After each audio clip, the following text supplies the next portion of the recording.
Quel est le but de la vie et comment l'atteindre? Toute ma vie je t'ai dit qu'il n'y avait pas de but. La vie est son propre but. Il n'y a rien en dehors de la vie que vous devez accomplir. Toute réussite est la projection de l'ego. L'idée même de réussite est l'ambition. Ce que vous réalisez n'a pas d'importance. L'argent, le pouvoir, la connaissance, ceux-ci ne vous donneront en aucun cas la vie. En fait, en accédant au pouvoir, en obtenant de l'argent, en obtenant du prestige, en réalisant toute autre ambition, vous perdez la vie, vous sacrifiez votre vie. Vous êtes impliqué dans des choses stupides et, à côté, la vie continue de vous échapper. Vous ne vous en rendrez compte qu'au moment de la mort, avec un choc, j'ai essayé d'atteindre le but de la vie et j'ai oublié la vie elle-même. Le but est toujours dans le futur et la vie est toujours là. Le but est toujours loin et la vie est en ce moment même. En essayant d'y parvenir, vous le manquerez. Vous n'avez pas besoin d'essayer de réaliser la vie, vous êtes vivant. Seuls les morts peuvent avoir des objectifs. Les gens vivants vivent. Si vous voulez atteindre des objectifs, la tombe est le bon endroit pour vous. Allongez-vous simplement dans la tombe. Repose dans la mort.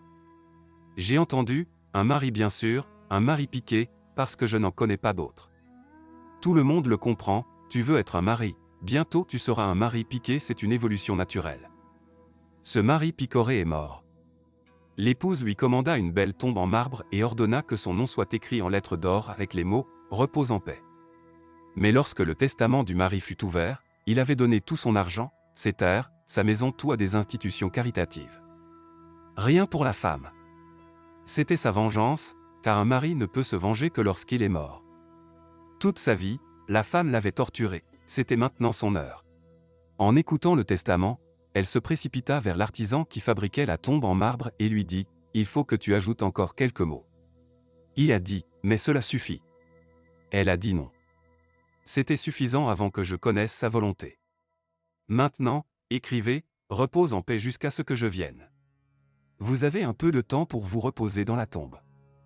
Là, vous pouvez imaginer toutes sortes d'objectifs car vous ne perdrez rien, tu es déjà mort. Mais pendant que vous vivez, soyez un peu plus gentil avec vous-même. En vivant, vivez. Et vivez intensément et totalement. En Inde, j'allais à Ahmedabad, où j'avais le plus grand nombre de sannyasins. À Ahmedabad, je n'allais qu'un seul endroit, et c'était l'endroit où Jayant Tibet, qui était mon chauffeur, accélérait au-delà de la limite autorisée. Et je dirais, pourquoi fais-tu ça? J'aime cet endroit. Il disait, c'est pour ça que je cours ici, je ne veux pas que vous vous souveniez d'Ahmedabad à cause de cette chose. Et qu'est-ce qui se passait? Il y avait un panneau sur le pont disant « Liva peu chaude si pas gold pot ». Et certes j'ai tout oublié d'Ahmedabad, mais ce « Liva peu chaud ». Je ne peux pas l'oublier. C'est l'essence même de ma religion, Liva peu chaude. Oubliez le gold pot.